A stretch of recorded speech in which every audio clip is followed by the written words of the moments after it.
What is going on, Minnesota Viking fans? Welcome to the Purple People Podcast. It is Monday, November 11th. Happy Veterans Day to all the vets out there. We're going to talk about a football game? Question mark. That was something yesterday. What are you guys doing today? How are y'all? I just took a nap, so I'm not all here yet. Same. I am very sleepy right now. Yeah, this is a great combination because I told Adam I've been up since about 5:30 this morning. So yeah, we're all dragging. We are all about as motivated as what the Minnesota Vikings looked playing the Jacksonville Jaguars, i.e., not a bit. If you guys remember last season, the last win of the season was a 3-0 game in Las Vegas. This had the same kind of feel. It was very sloppy. Kind of wondering what the hell was going on. The box score does not reflect the fact that the Vikings were running up and down the field doing their thing, and then probably the most boneheaded game from Sam Darnold we've seen this year. Spoiler alert, somebody here is going to pick him as their donkey, and that somebody is me. You kind of expect it to level off at some point. He had a hot start to the season, but this is becoming a little concerning. This is like week 2 or 3 in a row where you see a couple of like what the hell moments. But the score was 12-7. It doesn't reflect totally what the game showed because I think the Vikings outclassed the Jaguars. There's a lot of good to take away from the game, but the bad here was about as bad as it could get.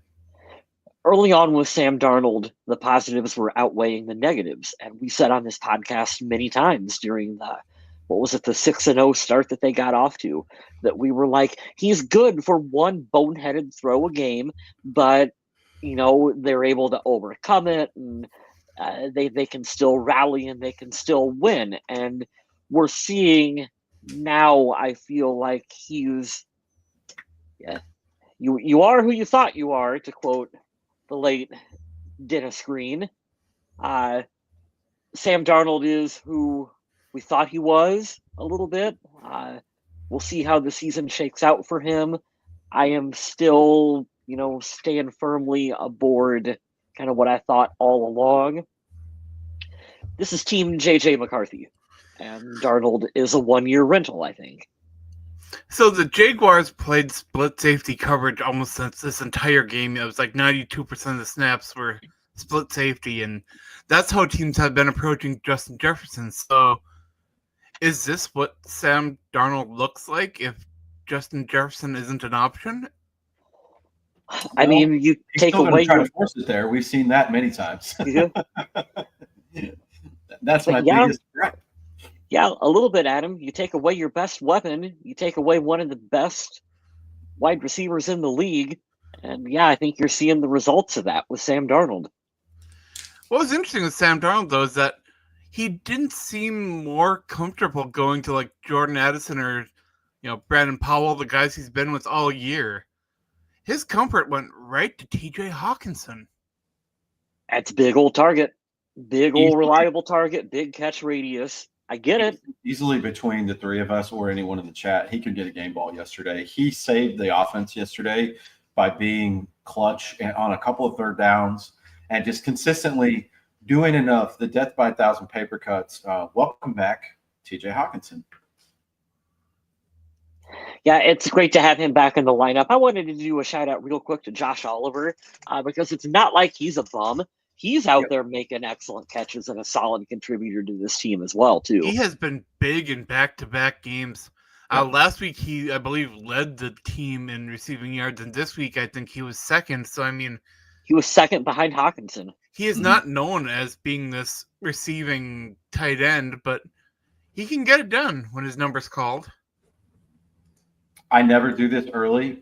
First of all, we started the show early, and Jonathan called us out for it. It's great. But before we get going, even 5 minutes in, if you're watching this, go give us some love on Facebook, YouTube, wherever you're watching. Hit the like button, hit the love button, leave a comment like our guests are doing. Subscribe to it if you feel inclined. Trying to push it out here now so we can get some numbers rolling and get this in other people's algorithms. But yeah, Josh Oliver had a great game. I thought this was interesting too because we don't talk about him as much. He did leave the game with an injury and came back. You could tell Aaron Jones is a little banged up. He's on pace for scrimmage yards this year to have over 1,700. Saw that on the internet today, and I was happy because he's not going to do Derrick Henry things because he's not Derrick Henry, but he will catch the ball in the backfield and he'll be a Swiss Army knife. And good God, is it a breath of fresh air to see a running back that can do his job and then some, as opposed to last year when we were in running back purgatory. I am so used to him being in Minnesota already that I was talking to my friend Samantha. I was like, yeah, he came from Green Bay. And so I went to Google a photo of Aaron Jones as a Packer, and it just looks weird already. Like, you're so used to him being, at least I am, you're just so used to seeing him in purple that I'm like, what? I don't like that. I want him to stick around.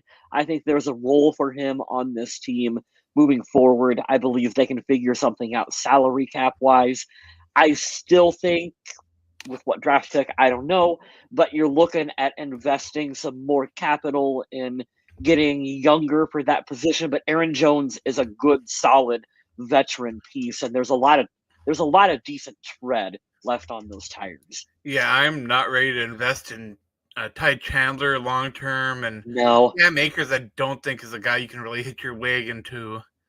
So, I mean, Minnesota will be in the market for some sort of running back, whether it's bringing Aaron Jones back or drafting somebody or bringing in a couple guys for some sort of, like, committee. I don't know what the plan's going to be, but they're going to have to do something. Who was the running back they drafted that I don't think has ever sniffed the 53 roster? Wayne McBride? Yeah, I don't know. He's out there. They've never really called his name up. I've always thought it was kind of interesting that they would trade for, like you said, like Cam Akers instead of, calling him up from the practice squad. So that might be kind of a wash. Here's where I'm thinking, and this is week 10. A lot of things are going to change and happen. Injuries, free agency, all that stuff.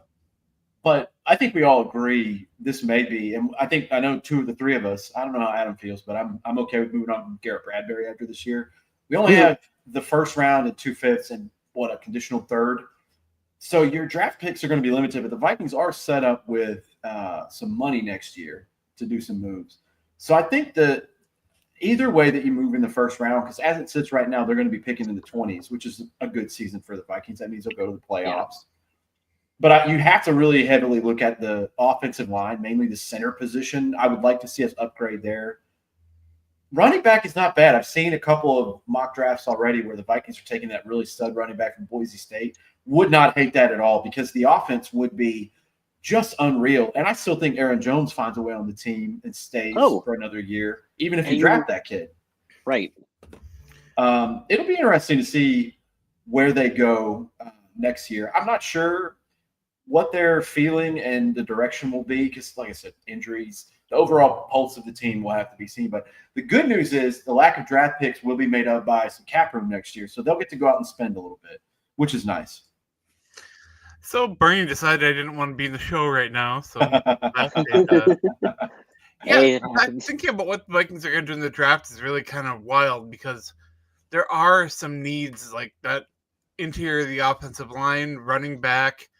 You got some cornerbacks that are leaving. You could bring in another cornerback, and who knows what's going on with Harrison Smith. And you don't really want to move Josh Metellus to a more standard safety position.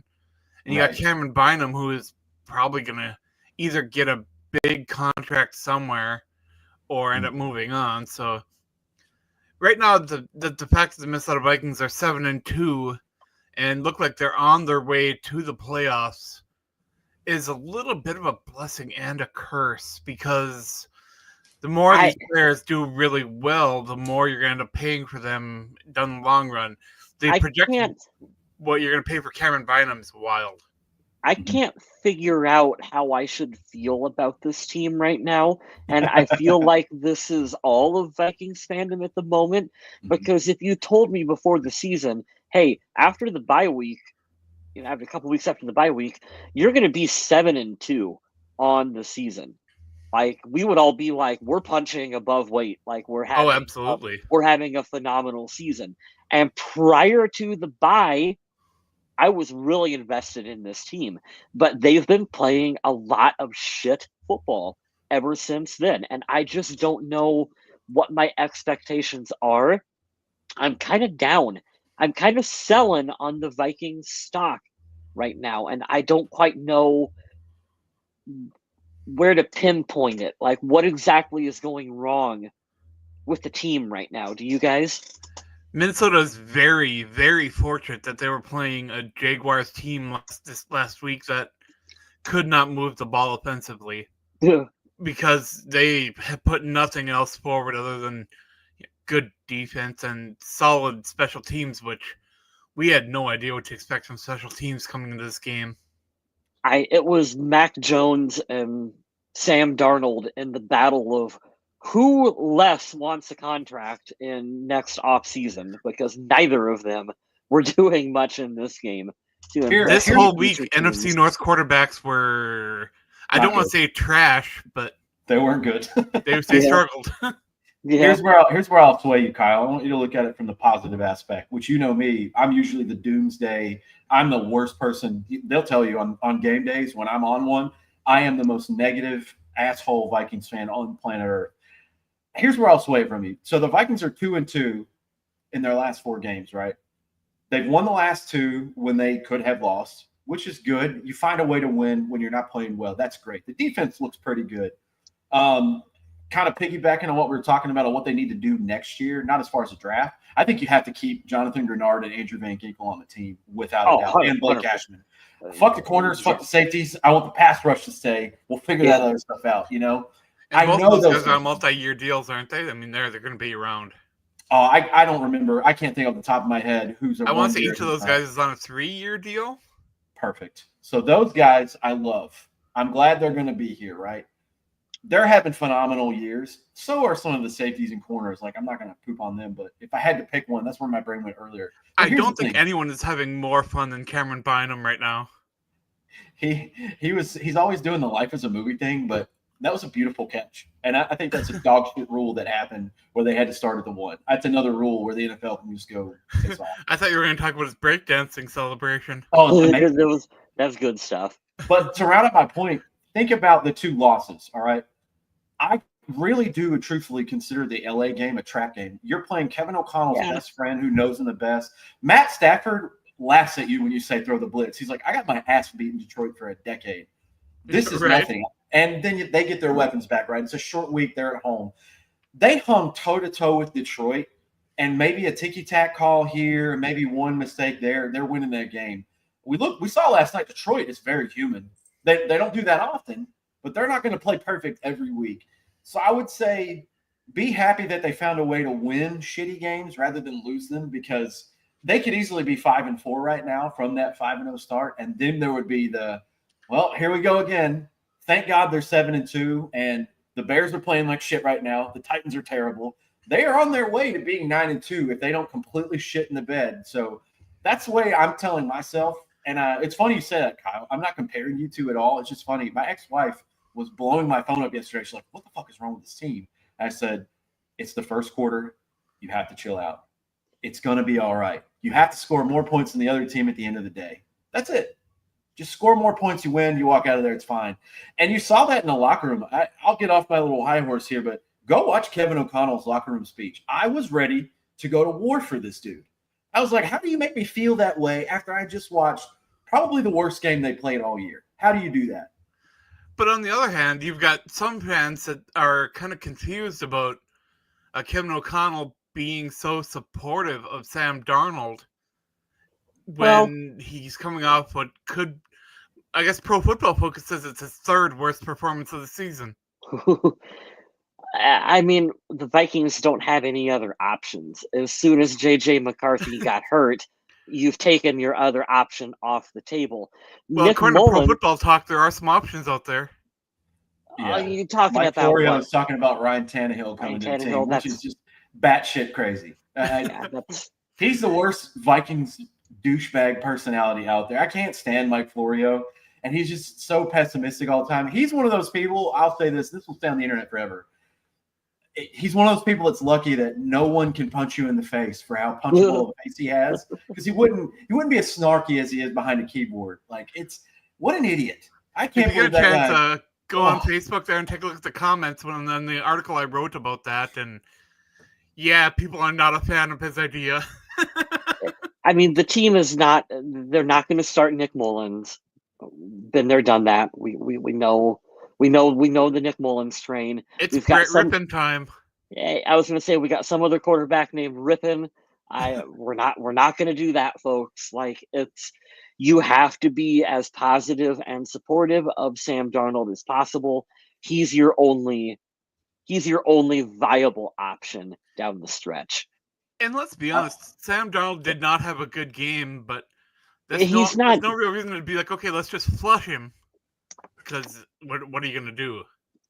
If you had JJ McCarthy, if you had your first round pick that you've invested in, you could be having this conversation. Yes. Is it time to make the switch? But you don't. Nick Mullins is a journeyman backup at best. You're not putting him in. You're not upgrading. You're not signing Ryan Tannehill off the couch. He's not going to have the Joe Flacco comeback story.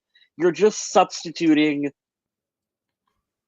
one color shit for another color shit. Sorry, Sam Darnold, but like you're not doing anything with that. I know you're not saying that Sam Darnold is a terrible quarterback. I mean, I know that He's not. basing this on is that he had a really bad game. Yeah. Yep. And the fact that he's going to play Tennessee next is probably a good thing because Tennessee is not a good football team. It's like that T.O. soundbite. He's our quarterback, man. Like, you got to rally. You got to support him. You got to rally behind him. That's what the locker room is behind him. And I think that if you pull him out of that equation and throw Tannehill in there, I don't think that chemistry is going to be anywhere near the same. It's not. You can't expect a guy who's not in a locker room. I'm sure he's probably training and working out and throwing a football to friends. But it's just to expect someone to come in like that. And let's be real. Ryan Tannehill's been to an AFC Championship game. So has Case Keenum, and so did Blake Bortles. That shit doesn't impress me. A team can carry shitty quarterbacks places. That I've never seen Ryan Tannehill do anything that makes me go, holy shit, other than something bad. So to think that he's going to come in and be the savior, it's just that pessimism from being pessimistic over at Pro Football Focus. Like, it's dumb to think. Now, I will say, Kyle, I agree. If J.J. McCarthy's healthy, if they go into Tennessee and Sam Darnold throws 2 interceptions, I think he would start, or he would get pulled, and you'd throw the rookie in and be like, all right, fuck it, it's your time, man. Let's do it. You're at least having the conversation. Because what's happening is we have to address it, and that's why we'll get into game balls and donkeys now. Congrats, Fire Breather. He says he started his first job as an electrician, so congratulations, man. That's dope. Yeah, that's awesome, man. Congratulations. Game ball, I'll take the easiest low-hanging fruit here. To come in on a Wednesday and just to win the game for the team, John Parker Romo, Jesus Christ. Oh, my God. I was totally expecting that to be just a shit show. Apparently, and they said on the broadcast, he beat out 4 other guys that were calling or brought in or whatever. And who were the other 4? Do we know? That's what I want to know. Yeah. I don't have no idea, but that was really cool to hear. And you got to know, like he said, he was watching the Colts game when it happened because it's, the primetime game. And he looked at his wife and was like, I hope they call me. And I don't know if you guys are on TikTok, but do you know kicker Rodrigo Blankenship, who was in the league for a little while? Yep, yeah. I know the story you're talking about, Adam. Yeah, he's on there every week trying kicks from the games that happened, and recording them and uploading them and trying to get some sort of tryout. So I hope the Vikings at least kick their tires on him because he seems like a good player, and I don't know, he just seems hungry, and I love when hungry people get fed. I hope some team gives him an opportunity if an opportunity arises. Like you said, he's passionate about the game, still seems to have the ability to play. Like, let's find him a roster spot out there somewhere. What about you guys? Who else play? I know I had to be a defensive guy somewhere in there that's playing great today. Who's your game ball going to? I'm going to give mine to T.J. Hawkinson, leading the team in receiving yards of 72. He makes a lot of tough catches. Like you said, he comes in, he has instant chemistry with Sam Darnold out there on the field. He's a really good player. Glad to have him back in the lineup. Game ball, T.J. Hawkinson. I had my article open with all my information that I wanted in it, and when Bernie closed my window, I no longer have it. But what impressed me the most in this game is that the defense did such a good job. I mean, yeah, the offense also got 300 and some, almost maybe 400 yards of offense. But overall, I mean, yeah, the Vikings were moving the ball. They just couldn't get it in the end zone for points. And special teams got the points on the board, and you could easily go McQuaid at long snapper. I know he had one snap that had to be corralled in a little bit by the punter on the hold, but overall, I mean, you can't really complain when your kicker is 4 for 4 and Minnesota wins the game only because of those 4 field goals. Yeah.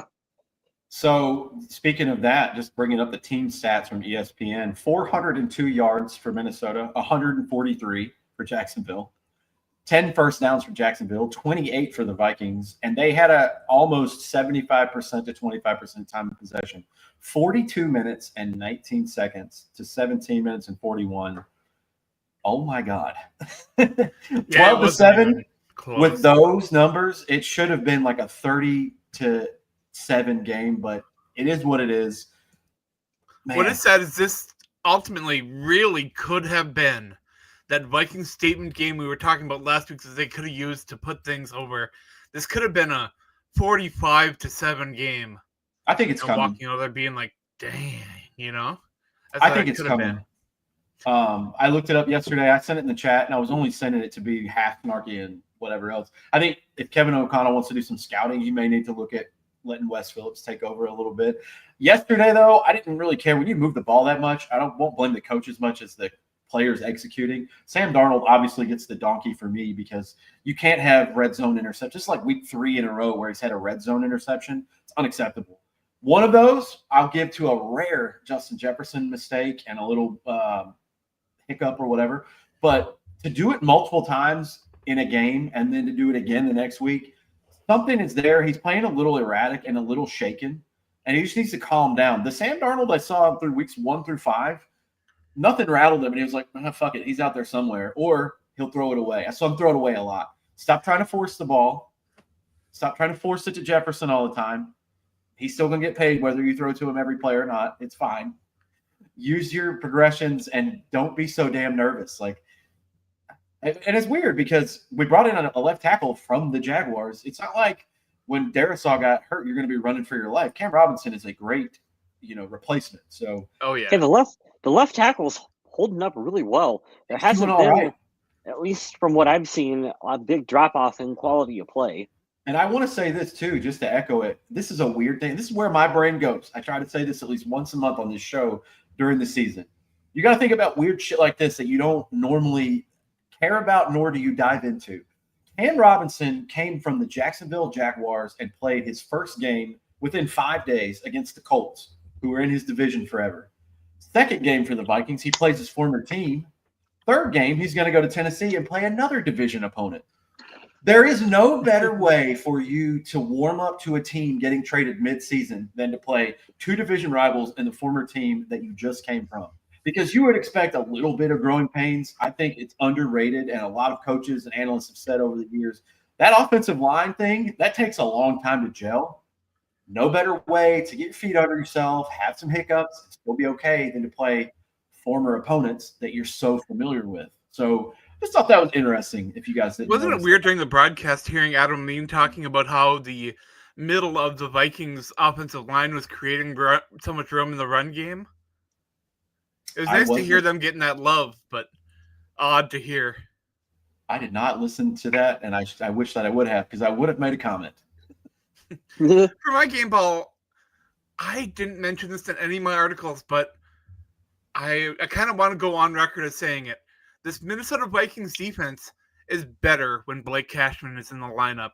Him and Ivan Pace together, they might be good players separately, but those two guys together, they play so well off each other and can play so well as a unit in the middle of that defense that everyone around them gets better. So welcome back to the Vikings, Blake Cashman, because you are a difference maker. You may not be at the top of the stats for the defense every week, but You are someone who comes in and makes his defense better. 100%. Glad to have him back. I believe everybody on the defense got a game ball. So when you come back and the whole defense gets a game ball, that should speak volumes. Yeah. And Ivan Pace is so consistent out there on the field for this defense. He is so good in the role that he's given. It's hard to believe that he was undrafted. And it's not like the Vikings are only asking Ivan Pace to do one thing. He is dropping back. He's blitzing. He's playing the run. He is doing everything. Yeah. And the fact that Pace can do that and it can free Cashman up to patrol the middle, it works out so well. It's nice. I think when you say that, Kyle and Adam, about, he was undrafted, can't believe it. I think he's just a football player. And I know it sounds really stupid because a lot of people just say shit like that, but he's just a football player and just a very good, instinctual guy. I do remember when they picked him up, he was like the number one undrafted free agent, if I believe. And I was trying to figure out, why are people making a big deal about this guy that didn't get drafted? Yep. Well, now we know. Yeah. It's crazy. It's crazy to me, then you can go here, Smith, is that being undersized is still such a deterrent for NFL teams on not drafting a player. Well, we saw what happened when the Packers passed on Eric Kendricks because he was undersized, and he came and gave Minnesota many good years. Yeah, he really did. Because you're right, Smith. At some point, you're just a football player. You're just a good football player. Now, I'm not going to get the chance to do this very often, so I kind of want to. My donkey is Justin Jefferson. Oh, yeah. Ooh. I like it. I mean, it's his job to get open. I know Jacksonville played that split safety defense way too much on him to take him out of the game. But he had that one ball that got tipped up and picked off, and he had the ball thrown his way 9 times, hauled in 5 of them, which is not like him at all. And he finished, third on the team in receiving. Didn't even crack 50 yards. I don't even know if he got 40. I have to look in there. It was in the 40s, I believe. 48. Yeah. 48 yards. Yeah, that is not the Justin Jefferson that we know. Especially not when Jamar Chase is over having a career day for Cincinnati. It's not his best game. It might be one of the worst of the season, but if that's the way that teams want to approach it, I as a fan encourage it, because the Vikings can beat you with 3 or 4 other weapons. Can they? 100%, I believe they can. Yeah. If you're going to get 2 hats on one guy, somebody's going to be open the whole time. Somewhere it's going to be up to KOT and Sam Darnold to find that. But yeah, Hawkinson, Addison, I love Josh Oliver, Brandon Powell, Jalen Naylor. Any of those guys can be open, and it's probably not going to stretch the field like Jefferson. So they're not going to be. It's not like you're throwing bombs. Find the open guy. Find the mismatch.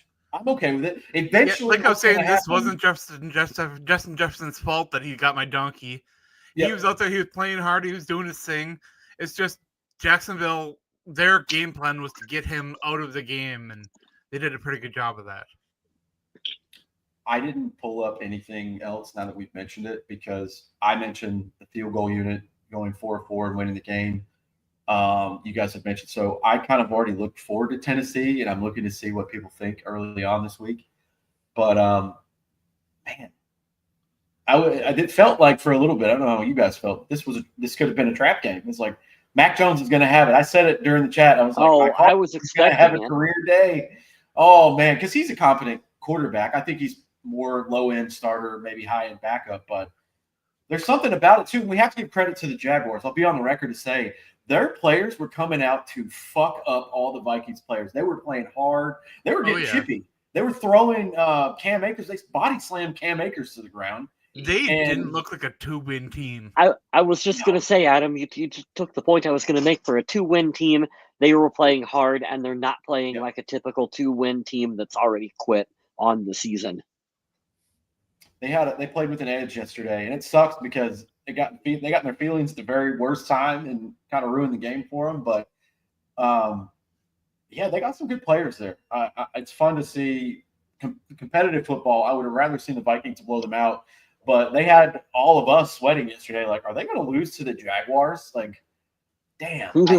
I hate that that's going to be a thing. But overall, you have to be happy the Vikings found a way to win. I did not expect it to be on 4 field goals. And I think I sent it to you. I kind of wish Jake was in here with us because I would love to hear why he would have Cam Robinson as one of his donkeys. I have the photo here. I sent it earlier today or even yesterday.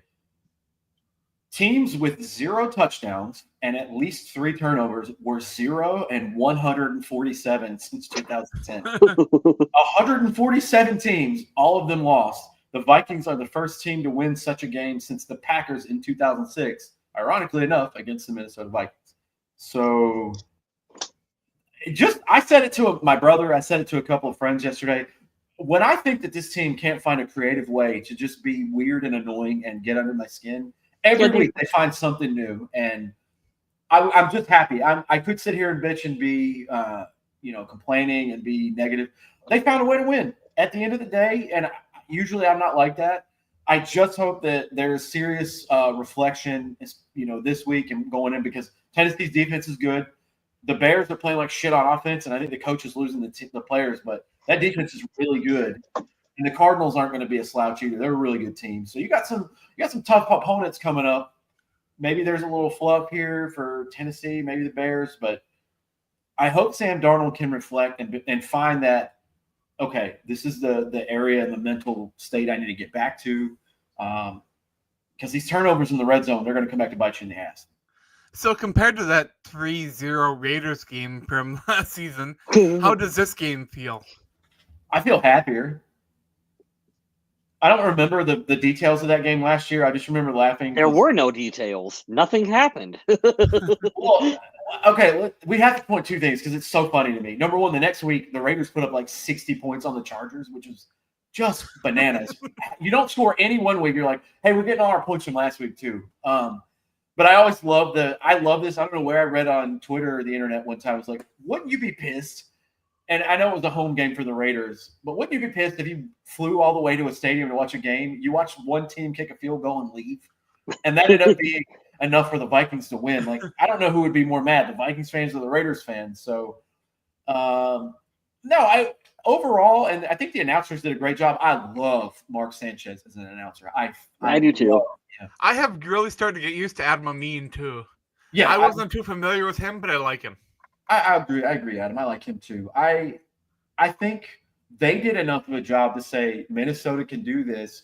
They just can't shoot themselves in the foot. They were kind of coaching you through like a therapist in the game if you're a Viking fan to say, okay, the yards are lopsided. The time of possession is crazy. They just got to quit turning the ball over. And once I heard that, I said, oh, no, you explained it well. I guess I overlooked that part yesterday. I feel pretty good.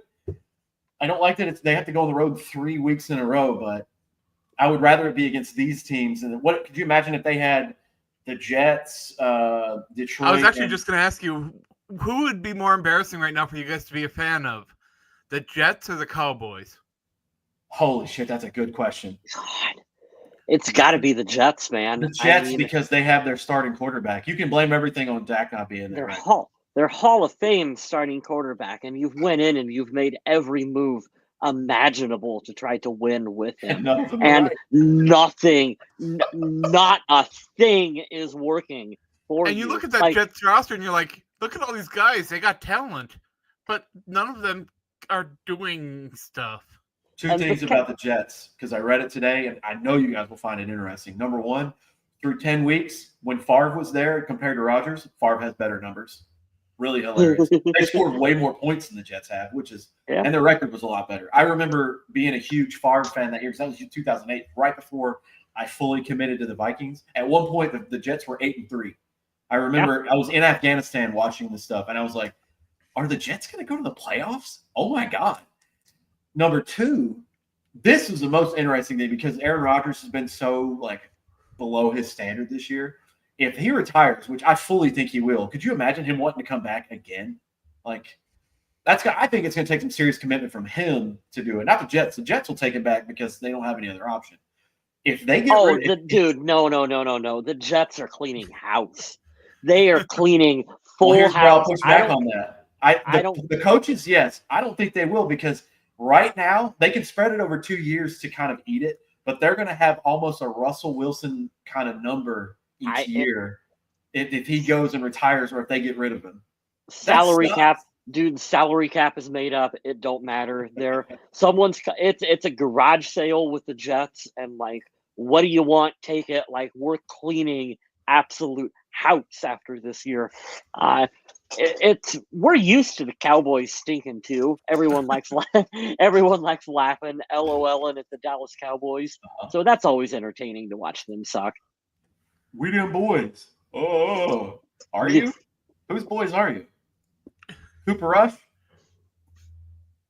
And I do think it's kind of funny, the whole Ezekiel Elliott, Dalvin Cook situation for running backs, because what does it matter? I don't think it does. Yeah. And I'm not saying that like Dalvin Cook is washed, Ezekiel Elliott is washed. I'll say it. I'm not going to come out and say those things. I just know that right now, in that offense, neither of those running backs are going to succeed. It's just not going to happen. Yeah. I don't think that they had any effort this last season to make additions to their team better. I don't know who their draft picks were. I don't care. I'm not going to look them up. If you feel the need to tell me, I'll do one of these and move on because I don't care about the Cowboys. But I just find it funny that they can't draft that well based on the base level knowledge I have because Parsons was out, their other edge rushers out, whatever, and the defense is awful. I don't think as many teams can draft as well as like the Packers and the Lions have the last couple of years. Right. Those teams have been hitting it out of the park. Meanwhile, we're sitting here and we are very happy to have Aaron Jones as a running back in Minnesota. Mm-hmm. And the fact that he left that game and was able to come back was huge because if he wasn't able to come back, I don't know if Minnesota would have been able to get in position to win this football game. Yeah, I don't know. Going back to the Cowboys stuff, I don't know what you do there. I feel like the pressure's there, and they just keep doubling down. Jerry Jones doesn't know what to do there either. It's really sad. I'd be a frustrated fan if I love that team because he just keeps doubling down. And the thing that makes me the most, like, it's fun to watch because it's not my team, but it is infuriating as a fan to just watch somebody do something stupid and smash their face in the wall every week is you keep doubling down. That man cares more about money and eyeballs than he does about winning. And you just have to be like, you are your own worst enemy. We've been saying it for years. Jerry, go enjoy retirement and stop fucking up the team that you don't have control over. Do you guys see what Micah Parsons said about Mike McCarthy? No, what? Oh, it's amazing. It's such an amazing quote. So it'll be taken out of context a little bit, but basically he was saying it doesn't matter what Mike McCarthy can go do whatever he wants because it doesn't matter if we don't play well. But to have a player say something like, "Oh, it doesn't matter if the coach is here. It doesn't matter what he does. It doesn't matter if he gets fired. Like, we got to do this." That locker room is gone, dude. I listened to it today on the Dan Patrick show. Louis Riddick was on there. I love Louis Riddick's insight. And it's like, I can tell you from both places, working for a team and playing for a team, that locker room's fucking gone, man. It's like you cannot have people saying – and if you know anything about Michael Parsons, he's got a podcast. Like, he's already set himself up for after football, and he's barely getting into the prime of his career. Like, that'll be something he does because he's a personality. You're like, wait, huh? What'd you say? It's one of those quotes where you have to listen because he's not really shitting on Mike McCarthy, but it's like, I probably wouldn't say that, man. I probably wouldn't let that be known. I'll look up the quote and get the exact quote to y'all. Looking forward. I'm just trying to keep my cat off the keyboard. That's my goal right now. Oh, who does Minnesota play next week? We are at Tennessee. There's a 66% chance, so 2/3 evenly, that the Vikings should win. The over-under is at 39. Did you just do Steiner math? I think Adam? he did. Yeah. Nice. We call that North Carolina public education where I'm from. So Minnesota, 7-2, Tennessee 2-7, over under 39.5. They are 6.5-point favorites opening this Monday. I'm sure that gap will close a little bit. Is Will Levis going to be the starter there? That is the question.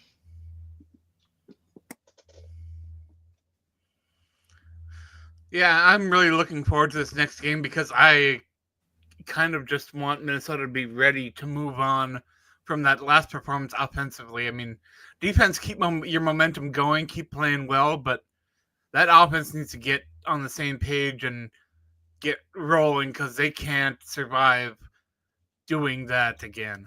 Am I allowed to say I don't know much about the Tennessee Titans? I couldn't really tell you who don't. their coach is either. I know after Vrabel left, What is their identity? Like what are the they don't have one, 2024 dude. They don't Titans have known anyone. They for? got rid of Derrick Henry, and then they got rid of DeAndre Hopkins. They signed L'Jarius Sneed from the Chiefs. I know that much. They had a wide receiver that isn't like not living up to the draft pick where he was at. That's all I know. And Will Levis is terrible. So I don't really know anything else. They have a really good defensive line. I don't know. Okay, so potentially for the matchup for the Vikings, you might have a little difficulty maybe running the ball against Tennessee, get some pressure on Sam Darnold, make him make some bad decisions. That's kind of been the game plan for how to beat the Vikings. Do they have the corners, whatever, to hold up to shut down Jefferson? From the sounds of it, probably not. Treylon Burks was the receiver I was talking about. Tony Pollard is there. Here's the quote that I wanted to say. Sorry to keep bouncing through subjects, guys. This is from Micah Parsons in the locker room yesterday. All coaching aside, Mike McCarthy can leave and go wherever he wants. Guys I kind of feel bad for are guys like Zach Martin and guys who might be on their last year or on their way out, because that's who I wanted to hold up the trophy for. You want to win games and do great things with those types of legends who put in more time and more work than Mike McCarthy ever did. Oh, dang. Yeah, that definitely was not something that the Patriots were saying about Bill Belichick or the Chiefs were saying about Andy Reid. Like, that's not a thing that you say about a coach that you're confident is going to be your coach in the future. You could definitely – I know what he's trying to say, but that's not that came out terrible. No, he was trying to say what you think he was trying to say too. And he goes on his podcast. I saw it on Twitter immediately after I read it. Like, he's going to go on his podcast and say that's not. I never once threw or even intended to throw Mike McCarthy under the bus. The question was asked about here in the Dallas Cowboys. Did I see Mike McCarthy in our future? I said that's above my pay grade. That's always a promising sign when somebody says that's. That was like that's like the kind of shit that like Vikings players would have said about Brad Childress. Well, he was still employed with the team, or and then they'd be like, year with Zimmer. Yeah, that's who I feel the most bad for in Dallas. Mike Zimmer was like, I just want to prove I can coach again, and he has the worst season possible. I cannot get back aboard the Mike Zimmer train at all because he's such an asshole. He is such a historic asshole. Like, that just makes it. I can't root for him anymore. I get it. I understand. I get it. Man, I feel bad for him because of all the bad things that happened in his personal life. I'm sure that was probably one of the reasons he was a crusty, like, just rigid dude. But I think he's a good coach. I just don't think – I think the game is past him now. And it's sad because you got – Andrew said he threw players under the bus this week. What's the context of that? Oh, boy. Oh, no. I got to read it now. Maybe I'll change my mind if I read the quote. Oh, no. Your Smith is trying to defend him, and he's just like fucking throwing players under the bus already. That's amazing. Damn, dude. I want him to not be such a dick, but here we are. Someone find that quote. Andrew, you gotta find us quotes now. Yeah, I'd love to sit here and talk more about this Vikings Jaguars game, but to be honest, not a whole lot great was happening, especially offensively. We could sit here and praise the defense, stopping the run and the interceptions, and we could be talking about all that, but I don't know how much we need to stress all that. We already know that the defense was the only reason, other than special teams, that Minnesota was even in this game. I mean, to be perfectly honest, we probably should be talking more about the kicker, because that is a really impressive performance for you to come off the couch and be the only guy to score points for the team that just signed you and win them the football game. So bravo to the kicker, whose name I already forgot. What is it, Romero? John Parker Romo. I Romo. think he wants to be called Parker Romo from here on out. I don't think he likes the John. Okay. I will not remember that. But we could also sit here and stress, okay, well, Sam Darnold had those interceptions in the red zone. And yeah, those are absolutely deadly. That is one reason Minnesota probably shouldn't have won this game. But so many other outlets are already harping on Darnold, and we already know that Minnesota's offense could not get things done in this game. There's no use harping on it. I think there could be some reflection, like I said earlier, to put in the chat, that maybe Kevin O'Connell would talk about getting some help from Wes Phillips to call plays. I think that's been a discussion at a few games this year where you're like, all right, we need to do something different. Because the Vikings, up until this game, because they didn't score any points in the first half, I believe, or at least the first quarter, they were coming out red hot with all these scripted plays, and then it kind of stalled in the second and third quarter. So there's definitely room for improvement there, but Kevin O'Connell knows that. I mean, he's not stupid. He knows that every week he's going to find something. He's like, all right, this needs to be better. This was not good this week. So I don't think they were expecting to see that much split safety coverage, because teams have been using that to slow down Justin Jefferson, but they have never been playing it almost all game. And that's what Jacksonville did. And I get why they were doing it, is because they thought, okay, if we can eliminate Justin Jefferson, then we can kind of key in on the other points. And they did a good job of that. But, man, that was so frustrating to watch as a Vikings fan. So the interesting matchups going forward, and might have a short episode this week. It's not terrible. Tennessee, I wish if I didn't have my son this weekend, I might go to that game. It's not that far of a drive. 1 p.m. L'Jarius Sneed will be the biggest name on the defense outside of, I think it was Jeffrey Simmons. Definitely the player to watch for. Nobody on offense on that team is like, oh my God, scary. I would look to see that the defense doesn't like stall the Vikings offense out. I'm not scared at all by Will Levis whatsoever. I think the complexity of what Brian Flores does on defense is going to give him a real problem.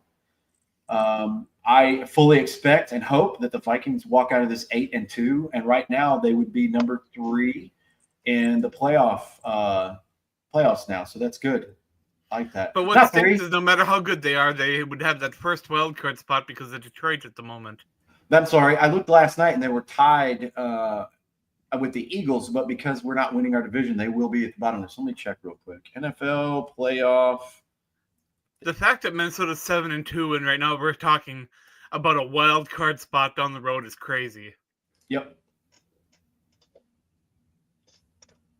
It's pretty crazy that this is tying the win total from last year.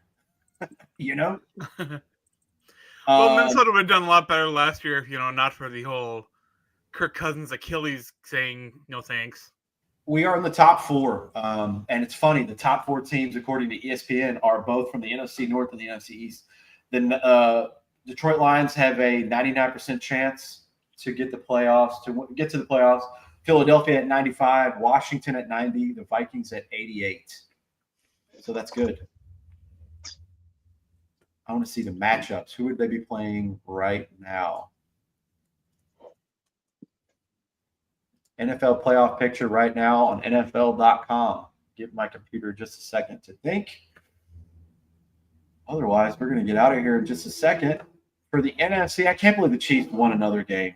They're the luckiest team. I don't know how Kansas City keeps feeding into that whole referees are helping them win storyline constantly. Yeah, it's not going to go away. Can you let me know when there's pressure coming around the edge or no? So right now, the Lions are the first in the NFC. They hold the first round bye. Number 2 are the Eagles. 3rd are the Falcons. The 4th are the Cardinals. The Vikings are sitting at number 5. They would be playing the Arizona Cardinals. And we will get that match here in a few weeks to see just how they would do. That'll be in Minnesota. I was going to say, I would pick the Vikings over the Cardinals. It's got to be this. If they can just get that one, if Kevin O'Connell can get the playoff win under his belt, I think that would signify a successful season. Shit, after that, they'll at least be in it in the divisional round. I don't know who they would play. Man, anything after a wild card win is a bonus for this team.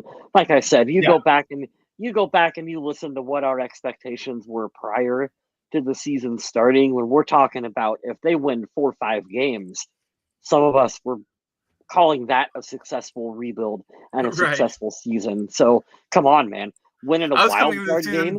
Expecting to just be upset by this year and be like a 4 or 5 win team and just kind of get a top 10, 15 draft pick somewhere in there.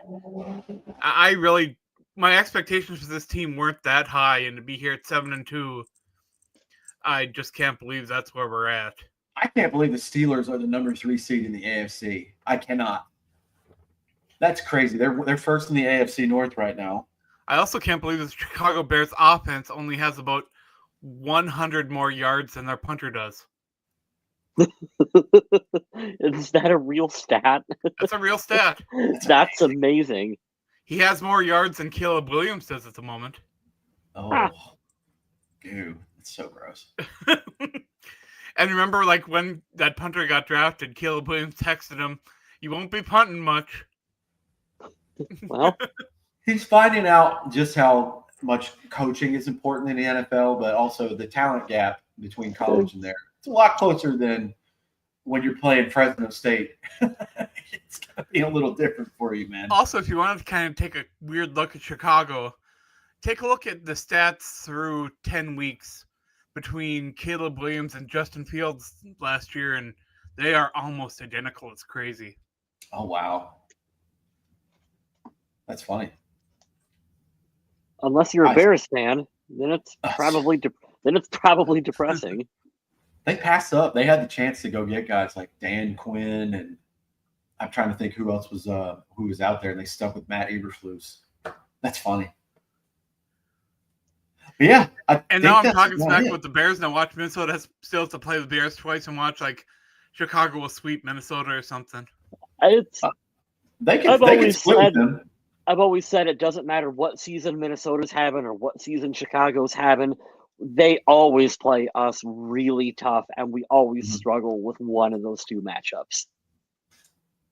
The Vikings are lucky to have next week, so a mid-November game in Chicago versus like the end of December, where it's in Chicago. I've been to Soldier Field, and it is exactly what it says. The city's windy. It's like a tunnel or a funnel in there, so it's not. I'm sure it's not fun to play in. You saw Drake May's country bumpkin ass talking yesterday after the game, and he was, it's like, yeah, you can feel the wind right now. Feel how crazy it is out here. It's like, damn, dude, it's only early November, and he's saying that. So that would suck to play in that kind of. Ugh. Yeah, we got a little bit of snow here. It didn't stick, but that winter weather for those outdoor games is coming soon. Mm-hmm. Sure enough. So I still can appreciate football, but if it comes down to being like a 13-10 game, I won't be happy afterwards. But I get it. I think that's it. Know. We just watched the team score 12 points, so 13 would seem like a bounty right now. All field goals. What do you think of Adam Amin during that broadcast saying, "Let's watch and see if the Vikings intentionally take a safety here"? Yeah. Probably not. Probably not approach that you would do. I mean, it's possible, but I would guess no. It's another rule that I don't like that I wish would go away. It's kind of like the sacking the quarterback rule. It's like, hey, I know you've launched your body and you're in the air, but I need you to completely stop and ignore physics and momentum. I really thought the Titans were going to get that win over Detroit last night. The Texans? Yeah, they should have. The 5 turnovers and to still lose, that's rough. That's disheartening. It felt like a playoff game from the half that I watched. There was a lot of Texans were playing really physical. That sucks, too. I forgot Stephon Diggs tore his ACL. That sucks. What do you think of those red Texans jerseys? I like them. I think they're cool. I don't hate them. I don't think of the Texans when I see them. I think of Arizona, maybe. Yeah. But I mean, I like that. It's one of those where they didn't botch it, in my opinion. So that's cool. I like the NFL slowly getting bolder and just letting teams have different jersey combinations to wear. That's one of the cooler aspects of college football is that like everyone loves fun, unique jersey combinations. And Do yeah, you think the Vikings are going to do a winter whiteout again this year? I would guess so. I think they are. I forget They which got game they have. It's going to be those white and silver jerseys, right? Yeah.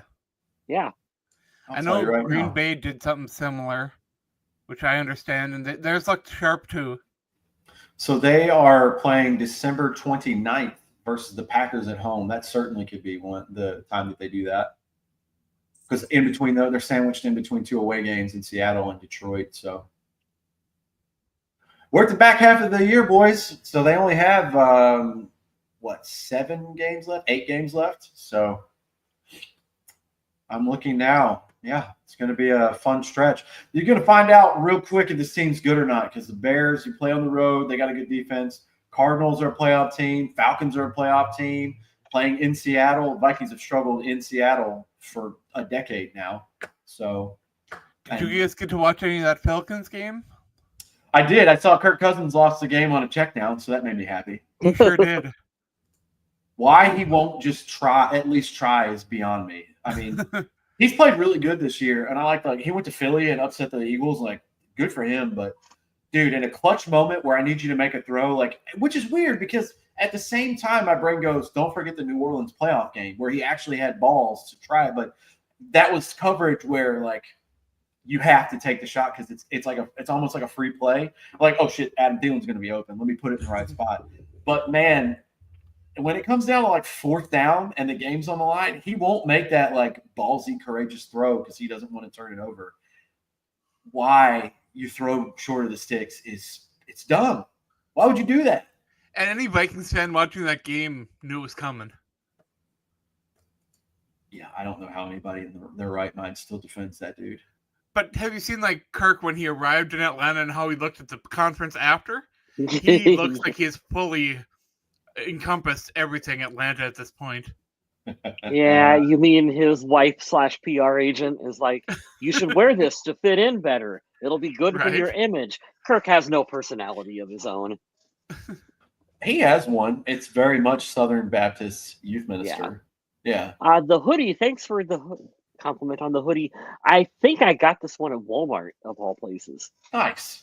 Yeah. Can't go wrong with that. I've noticed that I'm getting older and I'm getting way better at not impulse buying. That was always a thing in my 20s where if I saw something, I was just like, fuck it. I'll just get it. For a little while there, weren't you buying a lot of hats too? Yeah, I've looked at a couple too. I really want the salute to service from this year. I really want the salute to service long sleeve, hooded, or even a hoodie. I need a new hoodie after I've lost this weight. I need to go down a size, but I can't pull the trigger, man. I cannot talk myself into a $79 or $69 hoodie. I just can't do it. So I might be going back on that. That's why you got to live close enough to Minnesota that you can walk into Walmart and find one for $50. I've said it for years that I would like to go to Texas maybe, later on down the road. But once the nest is empty, I mean, sky's the limit, man. I might end up going to Minnesota because all you have to do is give me 8 Sundays a year. That's all I ask for. 8 Sundays off, and I would be that guy that if I was at that airport, as soon as the schedule came out, I would put in time off for those days. I'm not going to be. Thanks.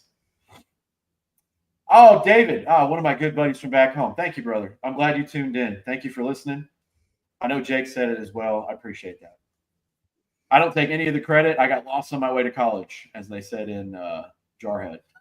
I give the dogs all the credit, man. The dogs are why I had such a fun time. Once again, I would like to thank everybody that made their way over to the Viking Age last month because I had a fantastic month, and I'm hoping that I can keep rolling.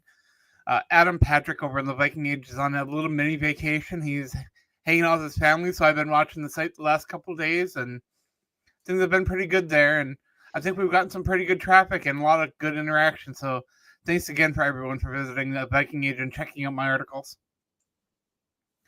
You can also check me out on social media at MNVikingZombie. TikTok, Twitter, Twitch, any of those. That's where you can find me. Appreciate that. Adam and I still have it in the chamber here to talk about Death Camp. So we can do that this week if you still want to. I forgot about it the other day when I was scheduling this. Definitely check us out. He's got a cool YouTube channel. We do some reviews sometimes. I think you just plugged it already, so I was a little behind. And there's lots of good horror movies coming out too. So I mean, plenty to talk about. I don't know if you classify it as horror, but I saw Heretic the other day, and to Hugh Grant as a villain in a thriller movie, I did not have that on my bingo card. I'm going to call it now. It's my favorite movie of 2024. And I'm going to kind of say something that I didn't think was going to be true, but I really enjoyed the first Smile movie. Smile 2 is excellent. Really? Excellent. Nice. Okay. We might have to jump into that. Might have to review that. I haven't seen the first one. It looked a little silly, but why not? It's silly. Don't get me wrong. The way the story goes and what everything does with the facial features and everything. Yeah, it can be a little silly, but boy, it's a good movie, and I'm already ready for the third one. Bring it on. Nice. Well, I'm glad you like that. I'll add that to my list. Give Heretic a try. Man, what a crazy concept, and just like it almost makes you feel uneasy. Like it's an uneasy feeling. I really enjoyed that. Hey, you can check my workout at Vaguely Square over on Blue Sky. I have a bunch of fall photos that I'm just about finished processing. I'm going to get those uploaded to my website here soon. It's a really good batch. I really like some of these ones. I think they turned out pretty good. So they will be available to purchase here really soon. Yeah, let us know when they're up on the site because I'd like to take a look. Yeah, I sure will. Nice. That's KyleWest84.pickfair.com. You can check out my online portfolio. And you can find me over on the Twitter machine or the Instagram or even the Blue Sky, even though I don't post on there much because I'm trying to get rid of the brain rot. Adam will tell you straight up, if you send me something on TikTok, I will not answer it because I don't have my notifications on. Instagram is my preferred method on there, but you can find me on social media, NC Dog Dude. I just sent him the TikToks on Facebook, so I know he watches them. The really good ones, that's where they go. I turned it off, man. I that one day where I looked down at my phone and it was like 11 p.m. and I laughed a little bit, and then I looked and it was 1:15. I was like, I have a serious problem and I've got to stop. Yeah. So, yeah, I try to stay away from all that if I can. Just remember, it's all engineered to suck up as much of your time as possible. Oh, yeah. They do a good job. And it's you really in 2024 and moving forward, I really believe for your own mental health, you have to pick like one or two platforms to be like, this is what I'm on, and I know there's good stuff elsewhere. You don't have to do it. You really don't have to. And I do want to apologize to listeners who tried tuning into the podcast on like Tuesday or Wednesday or whatever like that. We were a little slow getting the episode up on our other sources. That was my bad. I went out of town. Yeah, Adam, what are you doing leaving town? You I can't know, leave right? town. You can blame it on us because I completely forgot about it. And I think I know how to do it, but I got caught up with work one of those days, and then I came home and I was like, oh no, he asked me to do this. But despite not having the new show up, we were still third in the sports category. So 3 out of 3 still checked it out, I guess. We appreciate it. Yeah. If you like the show, like I said earlier, give it a thumbs up, give it a heart. We'll be back. Talk about this Titans game next week. Boy, you sounded here. I thought you were doing the outro. I'm sorry, I was reading the comments, and I meant to say again, Happy Veterans Day. I know a couple guys in the chat were vets too. We appreciate y'all. I'm never going to steal because you never steal the outro, and I thought you were going to. I will never steal your outro, Adam. I will never do it. I'm plugging again. I'm in like promo mode right now. Like, hey, go like and subscribe. But I'm getting tired, as you could hear in that last one. I'm like, oh God, I gotta go to bed. Adam, the floor is yours. I'm sorry I made the show awkward at the end. Well, I was going to say that we'll be back next week to talk about the game against the Titans, but that already got taken care of. But we will be back, and we will talk about that game. And in the meantime, stay classy, Minnesota.